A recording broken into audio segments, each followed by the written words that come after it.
Oi gente, tudo bem com vocês? Sejam muito bem-vindos ao meu canal. Eu sou Karina, sou formada em Marketing e pós-graduada. Sou estudante de Medicina e terapeuta há mais de 10 anos e este é um canal, um espaço para a gente falar sobre dicas de saúde, desenvolvimento pessoal e psicologia feminina. No vídeo de hoje eu venho trazer uma mapa astral da Elise Matsunaga, que é uma personagem central da série Tremembé. Assisti, tá muito boa por sinal, espero a segunda temporada. E fiquei muito curiosa, fascinada pelo que poderia ter no mapa astral de uma pessoa com uma história de vida tão forte, impactante. Então eu venho trazer aqui hoje pra gente conhecer um pouco mais sobre essa personagem, tá? A Elise Matsunaga, ela nasceu em 29 de novembro de 1981, às 15h30 da tarde, em Chopinzinho, Paraná, o que torna ela uma ascendente em Áries, tá? O ascendente em Áries, ele é conhecido por essas qualidades de impulsividade, a pessoa que não leva desaforo para casa, é uma pessoa que age por impulso, é regido por Marte, então é um guerreiro, né? Cujo o elemento é fogo cardinal. Então é uma pessoa que tem muita proatividade, muita energia e é para atividades, para iniciar projetos. Mas quando esse ascendente, que por sinal Áries rege a casa 1, né? A casa do ascendente, ele está na casa que ele rege. Ele tendo que olhar para esse Marte dela, quando esse ascendente está agonizado, que é o caso dela, tá? Ela vai ter aqui 3 oposições ao ascendente dela. Deixa eu ver aqui, ascendente. Ela vai ter 3 oposições, então o ascendente dela tá agonizado por 3 planetas. O que acontece, tende a acontecer coisas que impactam fortemente a vida da pessoa. Eventos muito traumáticos, vivências muito fortes, coisas impactantes tendem a acontecer quanto mais planetas, e ainda mais se esses planetas forem maléficos, que é o caso, né? Saturno e Plutão, e o outro é Júpiter, que é o grande benfeitor. Então, no ascendente dela, ela tem Áries, tá? Na casa 1 ainda, só que no signo de Touro, ela vai ter Quiron. E esse Quiron dela parece que tá retrógrado. Não, tá retrógrado. E ele tá bem em cima da cúspide da casa 2. O que indica que a questão da materialidade, ela sempre foi um desejo para ela. A gente sabe que ela vem da pobreza, né? Situação de pobreza extrema. Então, desde a infância dela, isso foi algo que sempre pairou na cabeça dela, nos pensamentos dela. Ela sempre quis ter as coisas, sempre desejou ter as coisas.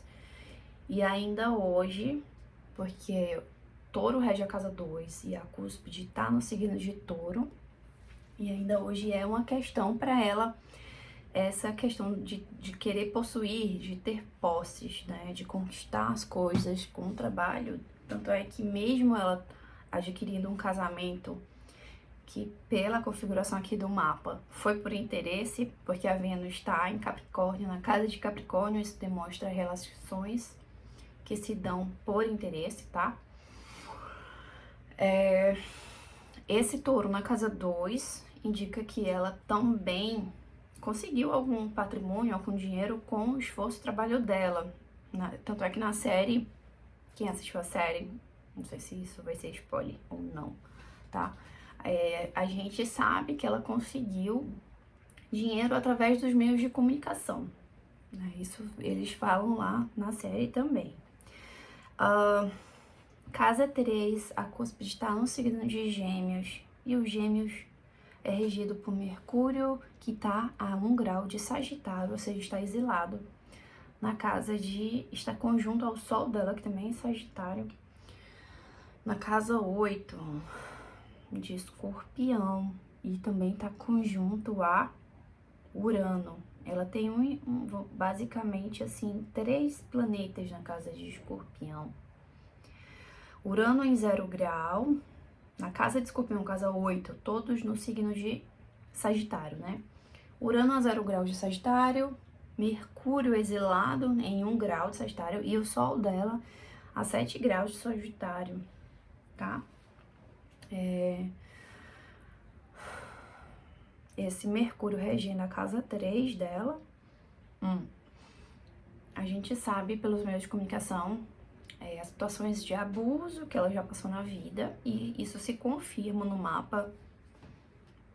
Ela sofreu abuso sim, tá? Desde a infância. Foram abusos tantos físicos, pode ser relacionado à violência, quanto sexuais também, tá? Essa configuração mostra isso, que eram abusos tanto de violência física, psicológica, emocional e sexual, tá?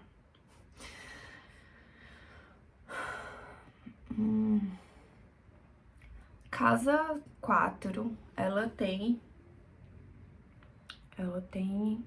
Câncer no fundo do céu e ela tem o nó do norte conjunto ao fundo do céu dela, ou seja, o inconsciente dela é canceriano, tá? E o nó do norte dela tá conjunto ao fundo do céu. Ela tem a missão, ela teve grande vontade durante a vida dela de formar família, de ter uma família, de fazer algo pela família. O nó do norte dela, devido também à repercussão, né, do caso, a gente vê que esse nó do norte aqui também trouxe uma missão, não só com a família dela, mas com a família que ela quis formar, mas também com o país, né? De alguma forma vieram reflexões, né, em relação a isso. Porque Câncer também fala da nação, do país de origem da pessoa. Casa 5, ela a cúspide tá em Leão. E o Sol dela tá em Escorpião. No signo de Sagitário. Na casa 5, ela tem Marte em Virgem, fazendo trígono com a Vênus. E a casa 5 é a casa dos filhos, a casa das diversões também, casa da paquera, da criatividade. O Marte em Virgem, fazendo um trígono com a Vênus em Capricórnio. Eu acho que esse trígono é uma bênção para todo mundo que tem esse trígono, né? Tanto em mapas masculinos quanto femininos. Uma Vênus em trígono com Marte indica que você se relaciona bem com o sexo oposto. Então ela tem essa sorte, né, na paquera, já que esse Marte tá aqui na casa de Leão, casa da paquera. Mesmo no signo de Virgem e a Vênus Capricórnio, que são terra e são mais comedidos, é um elemento feminino, um elemento mais, né, yin, não é yang como fogo, mas ela tem alguma coisa, um jeito de olhar, alguma coisa que chama a atenção, como uma descrição que chama a atenção, como um mistério, como uma energia diferente, né? Que faz ela se destacar mesmo sendo, assim, não tão extrovertida. Casa 6, ela tem Saturno exaltado em Libra. Esse Saturno tá fazendo aqui, ó, uma conjunção com o Plutão dela, tá? Que também tá em Libra. Só que o Plutão dela tá na casa 7 e o Saturno na casa 6. Ambos estão agonizando o ascendente dela, que tá em Áries.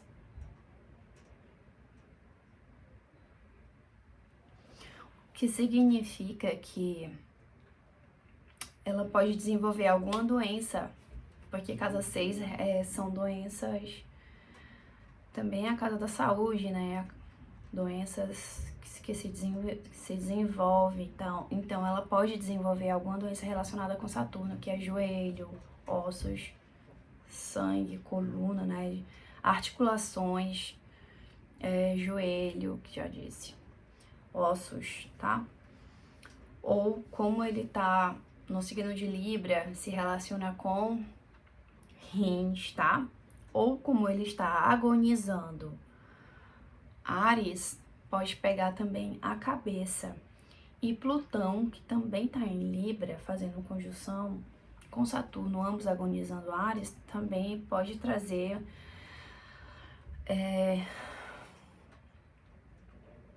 uma questão mental, emocional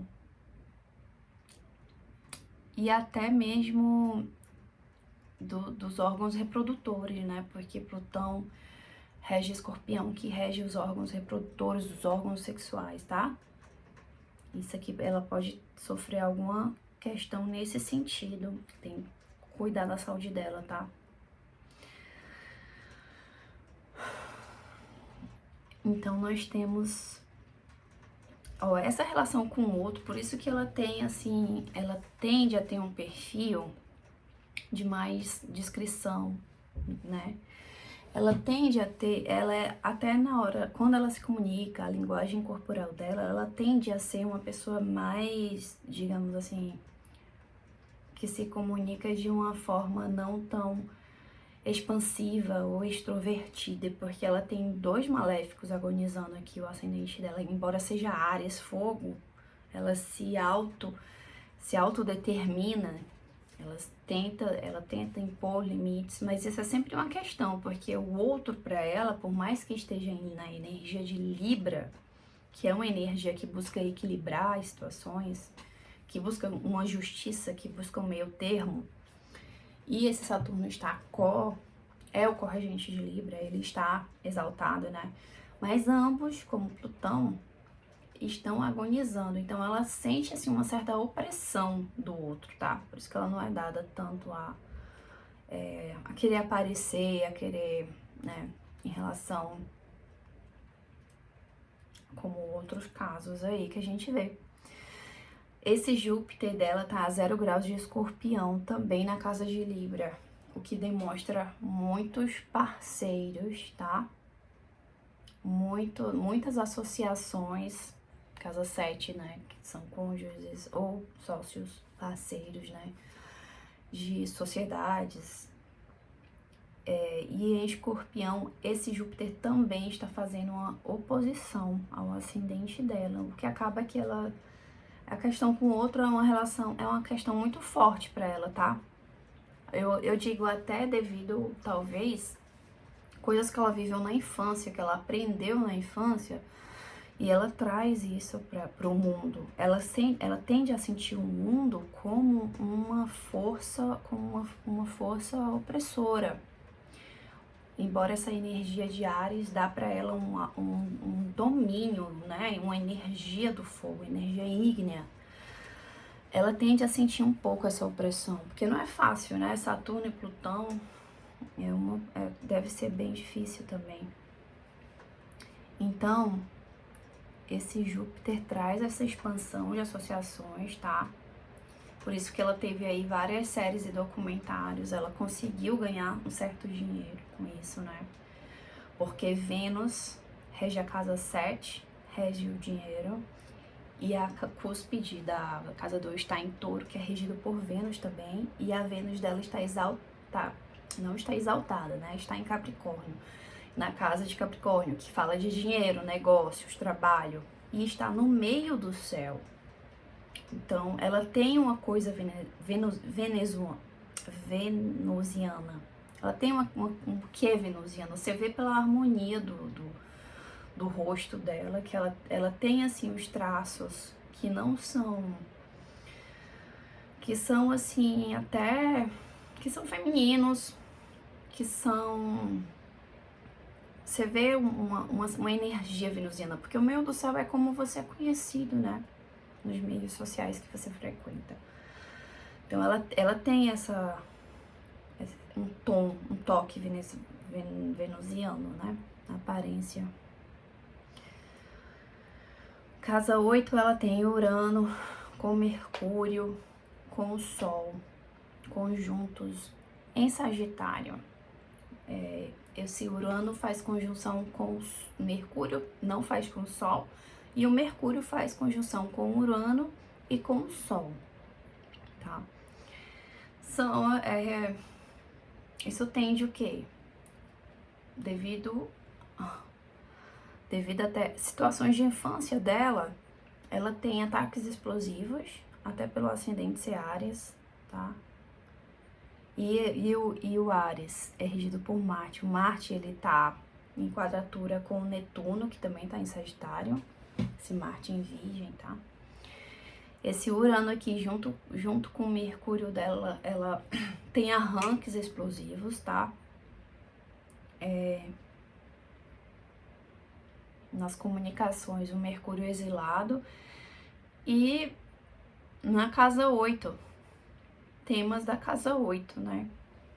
Tudo que a sociedade quer colocar para baixo do tapete, tá ali na casa 8. Mas também é a casa das curas, das transmutações, transformações, da medicina. Também tem coisa boa, né? Da espiritualidade mais sombria, são temas assim que transformam. Tudo que é necessário, né? Tudo que tá no zodíaco é necessário para nossa vida.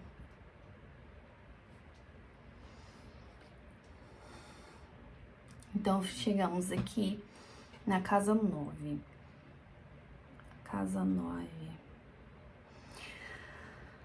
Ela tem Netuno em Sagitário, fazendo uma quadratura com Marte. Netuno em Sagitário na casa 9. Casa 9 é a casa de Sagitário. Nos meios, assim, de religião, talvez até por isso que ela não procure tanto, né? Mas, assim, em templos, igrejas, religiões, ela tende a ter, talvez, embates, sejam de ideias, seja de confrontações, tá?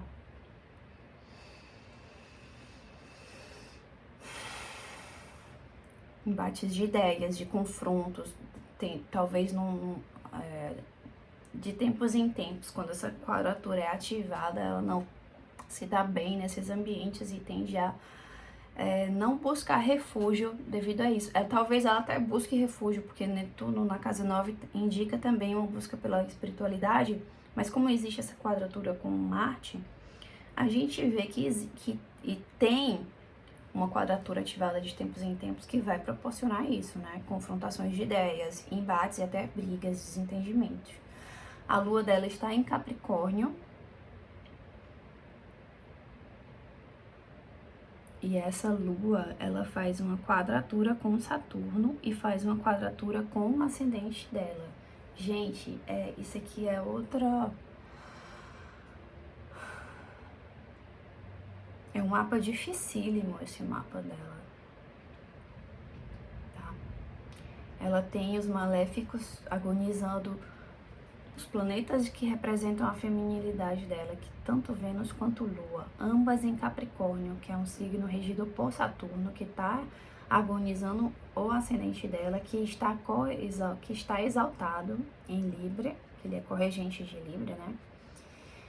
E eles estão em quadratura, então ela teve um feminino muito sofrido, tá?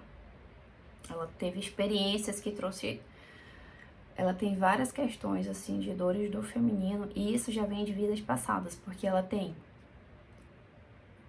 Olha só, a Lua em Capricórnio, a Vênus em Capricórnio. E o que é bom aqui, uma coisa boa pra ela, é que a Lua tá na casa 9, na casa de Sagitário.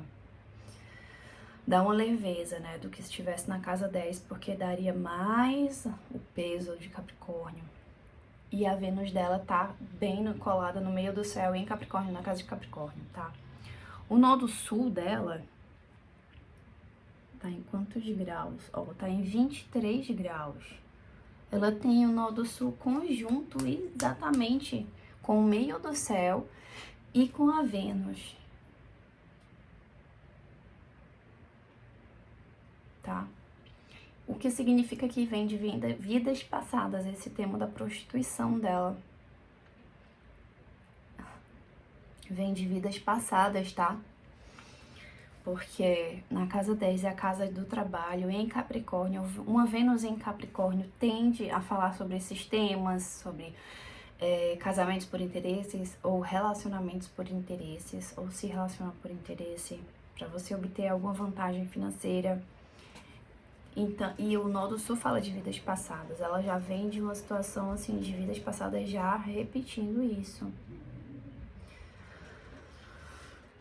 E essa quadratura, Saturno também fala de vidas passadas, né? E ela tem esse Saturno aqui na casa 6, em Libra, exaltado, quadrando. Olha só, o Saturno dela tá quadrando a Vênus, tá quadrando a Lua, tá quadrando o nó do norte e o meio do céu, que tá conjunto ao nó do sul. Ou seja, teve muita situação kármica nessa vida. Nessa vida ela tá fazendo muitos resgates kármicos, repetindo erros, repetiu erros, tá? E também, vamos dizer assim, tá fazendo resgates, né? O Plutão também tá quadrando essa Lua e essa Vênus, o feminino dela, obrigando ela a se transformar, tá? Uma coisa boa é que essa Lua na casa de Sagitário traz as benesses de Júpiter, só que Júpiter tá em Escorpião, enfraquecido, né? No grau 0. Mas pelo menos o sol dela tá em Sagitário. Então essa lua, ela tem um lado, um fundo sagitariano, né? Que tem um otimismo, que tem a flecha do fogo mutável, né? Que busca a fé, que busca o otimismo.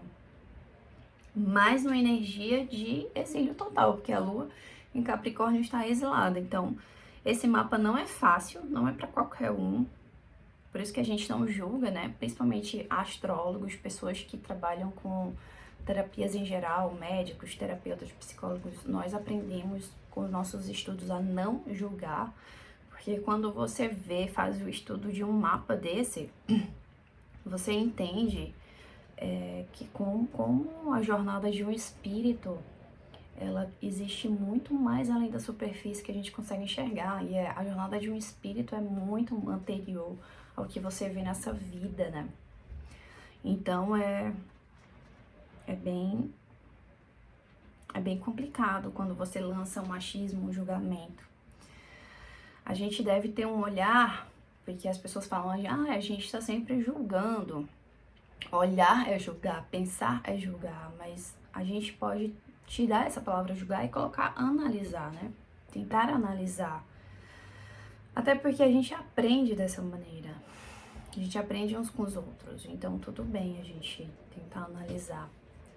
Mas aí a gente tem que ter muito conhecimento de causa para querer julgar. Vamos lá. A casa 10, né? Já falei. Casa 11, ela tem Aquário, na cúspide de Aquário. Aquário é regida por Urano e Saturno, o que mostra que as amizades dela se pautaram nisso. Também por essa configuração, também demonstra que situações de abuso foi vivenciadas por familiares, tá?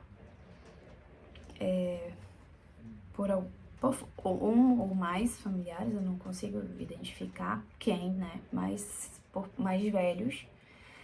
E também as questões de relações de amizade se dão sempre com esses temas, né?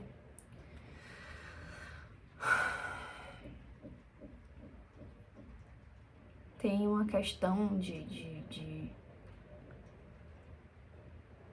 solidão também.